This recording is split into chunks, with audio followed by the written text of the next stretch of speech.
بسم الله الرحمن الرحيم. اهلا بيكم في فيديو جديد. النهارده هنعمل الزبادي البلدي للسحور، طريقه سهله وبسيطه على طريقه طعم تاني ان شاء الله هيعجبكم. وكل سنه وانتم طيبين.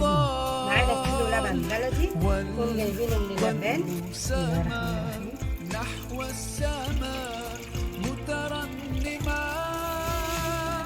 نجيب علبه زبادي بلدي وناخد منها معلقه كبيره عشان نعمل منها الخميره، نحطها على كيلو اللبن نقلبها كويس.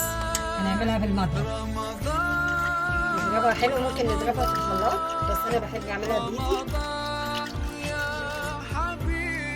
تضربيها كويس قوي عشان ما يبقاش فيها حبيبات. هنحط معلقه سكر كبيره للزبادي، اللي عايزه تزود. وهنحط الخميره عليها. اهم حاجه ان انت تقلبيه كويس قوي.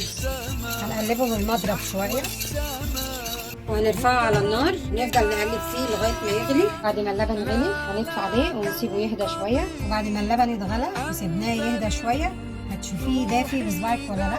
كويس. ادي حبه لبن في المضرب نحط عليهم الخميره. هنجيب الكوبايات نعبيها بالزبادي.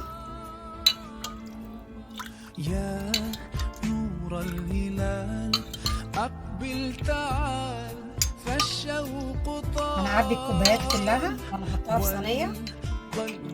ما تنسيش تعملي كوباية زبادي صغيرة عشان تبقى الخميرة بتاعتك اهي نص كوباية بس، ما تشتريش زبادي من بره. وهنحط نص صينية مية سخنة، ما تكونش سخنة أوي. نغطي العلب، لو كوبايات عادي ما تغطيهاش.